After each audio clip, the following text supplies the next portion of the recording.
जय श्री श्याम जी। श्री श्याम।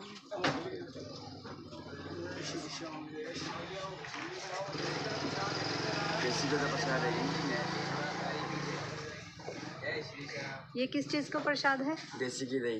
पेड़े ने पक्का देसी की का है जी, बिल्कुल प्योर ही देसी की दही। देख लो, बिल्कुल गारंटी दूंगा जाने, बिल्कुल 100% गारंटी है जी।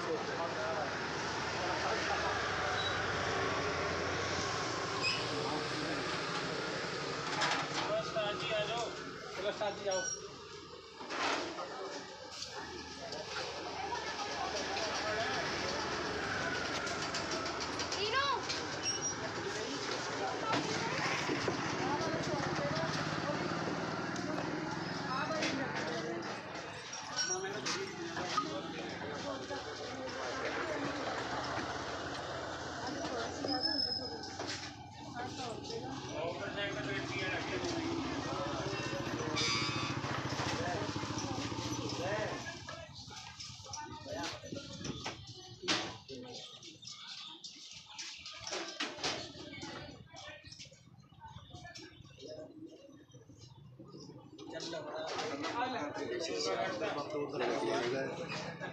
जय श्री श्याम जी। जय श्री राम। कैसे लगता है आपको यहाँ पर दुकान करके? बिल्कुल बढ़िया लगता है। कैसे महसूस करते हो? बिल्कुल बाबा जी दर ते बैठे, मतलब कि बढ़िया ही लगता है। मतलब बढ़िया लगता है। बोले जय श्री श्याम। जय श्री श्याम।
आज हम बात करते हैं एक कार्यालय के बारे में।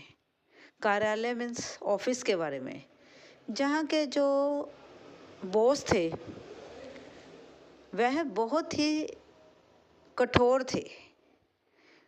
वह इतने ज़्यादा कठोर थे कि अगर कोई भी लेट आएगा ऑफिस में, कार्यालय में अगर कोई भी लेट आएगा तो उन्हें लेट आने का कारण भी रजिस्टर में लिखना होगा। इतना ज़्यादा वह कठोर थे। देखो, रोज़ाना ज़िंदगी में कोई ना कोई कारण हो सकता है कि कभी ना कभी कोई ना कोई लेट हो सकता है। ठीक है ना जी। कभी कोई देर से पहुंचे दफ्तर में, ठीक है जी, कार्यालय में। लेकिन वह बॉस इतना कठोर था क्या वह आव दाव देखता नहीं था, और ऑफिस वाले के जो उनके मेंबर थे, स्टाफ था, उनको वह डांट देता था। फिर उसने एक नियम बनाया। उसने नियम ये बनाया कि अगर कोई भी ऑफिस में लेट आएगा, देर से आएगा, तो उन्हें रजिस्टर में, हाजिरी वाले रजिस्टर में देर से आने का भी कारण भी लिखना होगा। इतना वहाँ पर निश्चित हो गया। चलो जी, एक दिन जो उस दफ्तर का मुख्य ऑफिस जो व्यक्ति था, मतलब कि जो बॉस था, उसने देखा रजिस्टर में कम से कम 10 व्यक्ति ऐसे थे जो कि देर से आए थे। उन्होंने क्या किया, वह आग बबूला तो हो ही गए, आंखें लाल, बिल्कुल क्रोध से भरी हुई एंड बिल्कुल। तो उन्होंने क्या किया, उन 10 ही व्यक्तियों को ऑफिस में बुला लिया, अपने कमरे में बुला लिया। कमरे में सबको बुलाया गया, सभी अपनी गर्दन नीचे कर कर खड़े हो गए, और जो बॉस था उसकी आंखें बिल्कुल लाल थी, और वह सोच रहा था इनको किस तरह से मैं सजा दूं। यह सोचते सोचते वह इस प्रकार से लाल आग बबूला हो रहा था, आंखों के लाल के साथ साथ इस प्रकार से आग बबूला हो रहा था कि इतने में वहाँ का चपड़ासी जो है उस कार्यालय का, वह डब्बा लेकर मिठाई का आ जाता है। वह जब डब्बा लेके मिठाई का आता है तो वह बॉस को देता है। बॉस भी बड़ी खुशी से वह डब्बा स्वीकार करता है। डब्बे को खोला जाता है। डब्बा खोलने के बाद जो वह 10 जने जो गर्दन को नीचे करे हुए खड़े होते हैं, उन सभी को बॉस जो है मिठाई देता है, और वो सभी बड़े चाव से खाते हैं। खाने के बाद वह थोड़ा हैरान होते हैं कि बॉस ने हमें यहाँ सजा के लिए बुलाया है या मिठाई खाने के लिए बुलाया है। सोच ही रहे होते हैं। बॉस कहता है, अच्छा हुआ है आप सभी ने बड़ी खुशी से मिठाई खाई है। आप सभी को बधाई हो कि आप सभी की बीवियां प्रेग्नेंट हैं, और उन सभी की सोनोग्राफी भी आज ही हुई है। सभी जो है हक्का बक्का रह जाते हैं, सोचते हैं ये क्या हुआ। और उनमें से जो लेट आए थे 10 व्यक्ति, उनमें से कुछ जो है वह स्त्रियां भी थी। अब स्त्रियों की तो पत्नियां नहीं हो सकती, पुरुषों की तो पत्नियां हो सकती हैं। वह देख के थोड़ा हैरान से हुए। फिर जो बॉस था उन्होंने उन सभी को इस प्रकार से डांटा कि कम से कम रजिस्टर में छुट्टी लेने का बहाना तो ठीक लगा लिया करो। आप सभी ने क्या लिख दिया है, same same same as same above, कि जो ऊपर वाले ने छुट्टी ली है उसी प्रकार से हम सब ने छुट्टी ले ली है। उसकी तो पत्नी प्रेग्नेंट है जिसकी सोनोग्राफी थी। क्या आप सभी की पत्नी प्रेग्नेंट है? और उन सभी की सोनोग्राफी आज ही थी, आज ही के सेम समय थी। और ये जो जो ये औरतें खड़ी हैं दफ्तर के अंदर, क्या इनकी भी पत्नी प्रेग्नेंट है? इस कहानी से हमें बस इतनी सी ही शिक्षा मिलती है कि अगर हम कार्य करते हैं तो ठीक ढंग से करो, अगर नहीं करते हैं तो हम बिल्ले हैं ही। और अगर हम कोई बहाना लगा रहे हैं तो उसे भी ठीक ढंग से सोच विचार कर लगाना चाहिए। असल में बहाना लगाने की ज़रूरत हमें होनी नहीं चाहिए, क्योंकि हमें कार्य अपना इस प्रकार से करना चाहिए कि हमें बहाना लगाने की ज़रूरत ही ना हो। क्योंकि हम दफ्तर क्यों जाते हैं? काम के लिए, ठीक है ना जी। फिर बहाना ही क्यों लगाना है कि हम इस कारण लेट हो गए, उस कारण लेट हो गए? काम तो देखो करना ही होगा। इस प्रकार से हमें किसी इधर उधर का बहाना उठाकर लगाने की बजाय हम मोस्टली यही करते हैं। अगर कोई हमें कहे ना कि आप आए नहीं, आप हमने मिलने का समय तय किया था, आप हमारे घर चाय पे नहीं आए या खाना खाने के लिए आए, या आपने फ़ोन करके मेरा हाल चाल नहीं पूछा, हम सभी क्या बहाना लगाते हैं? टाइम नहीं लगा, टाइम नहीं लगा, टाइम नहीं लगा।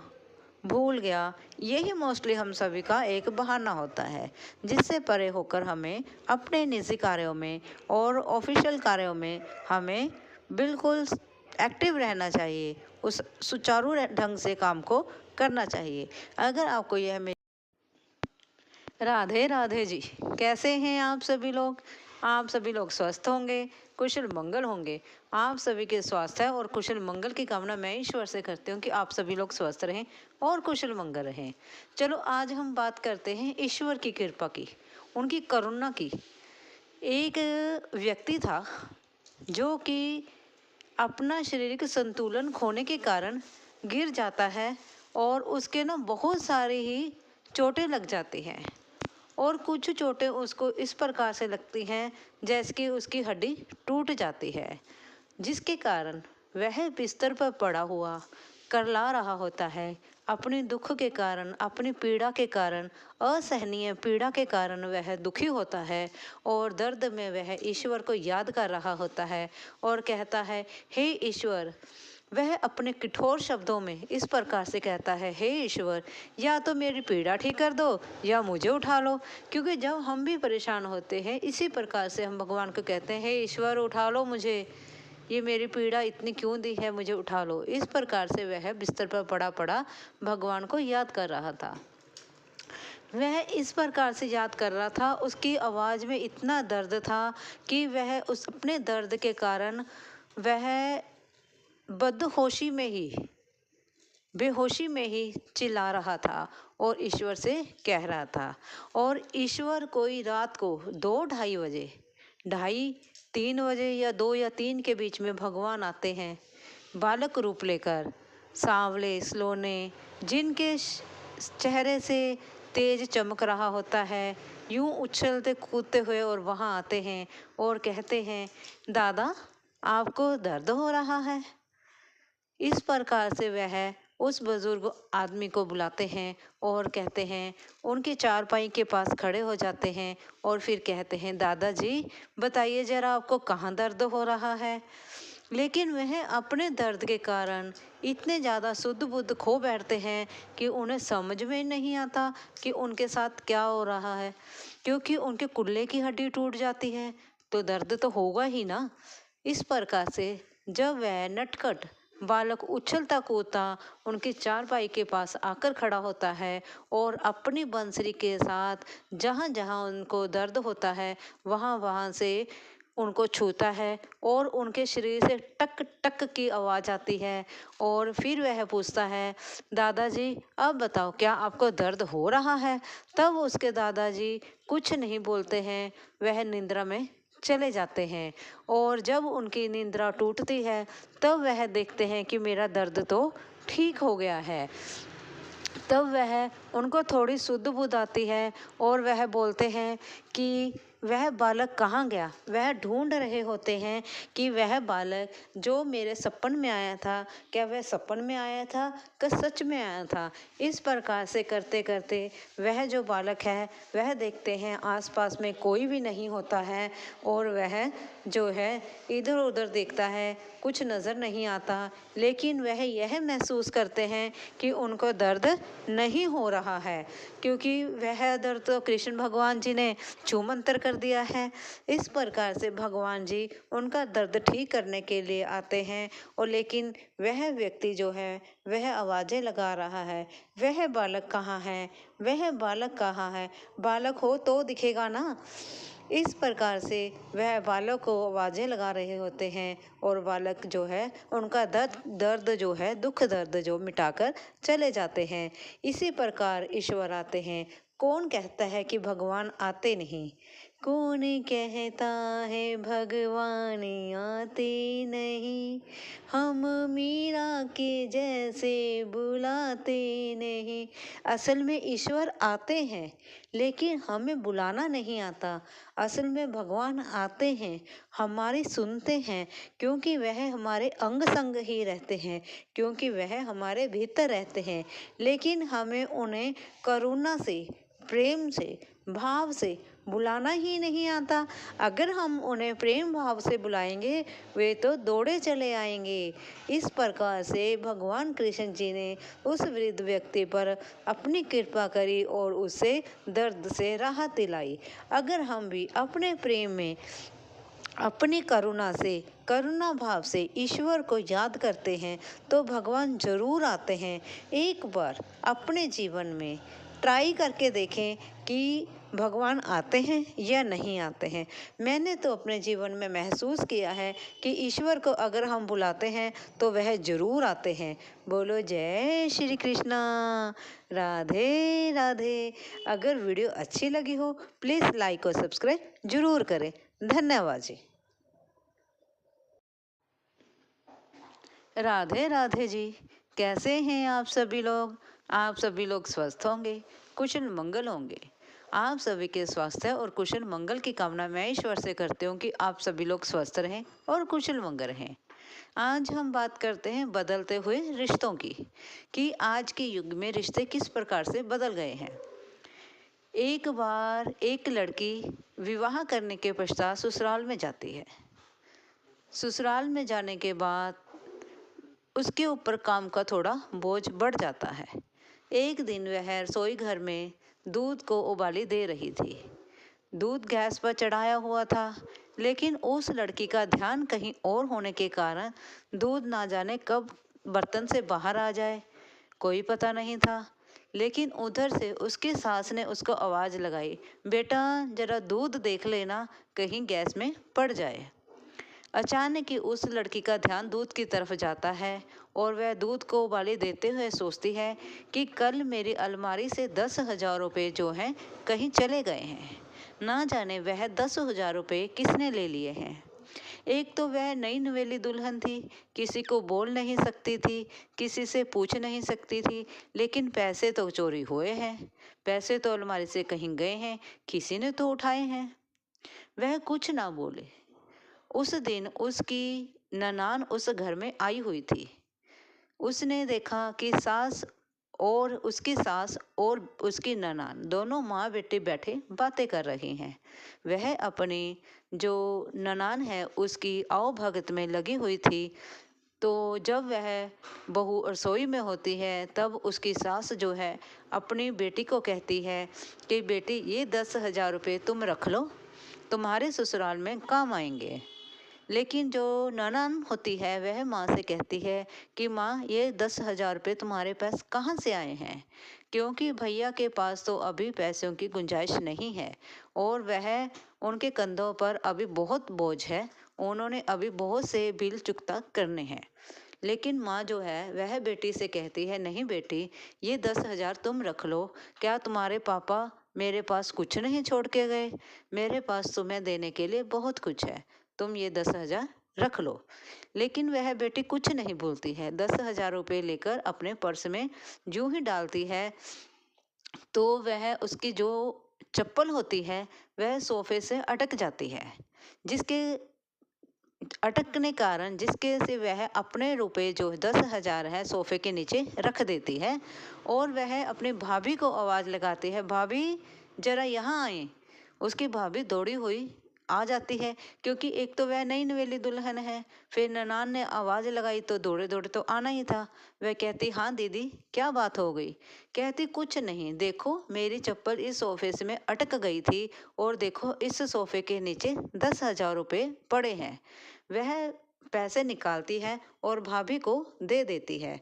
उसकी भाभी जो है उसके दोनों हाथ पकड़कर कहती है कि मैंने आप सभी की बातें सुन ली थी, मैं आपके इस फैसले से बहुत खुश हूँ। आप मेरी बहन नहीं हैं, आप मेरी बेटी के समान हैं। आज से यह सोचना कि आपकी एक माँ नहीं 2 माएँ हैं। आज से आप ये मत सोचना कि मैं आपकी भाभी हूँ, आप सोचना ये मेरी माँ है। आज के समय में इस प्रकार से रिश्ते जो हैं बदल रहे हैं, क्योंकि आज के ज़माने में उन रिश्तों की पुराने रिश्तों की तरह वह खटास नहीं रही है।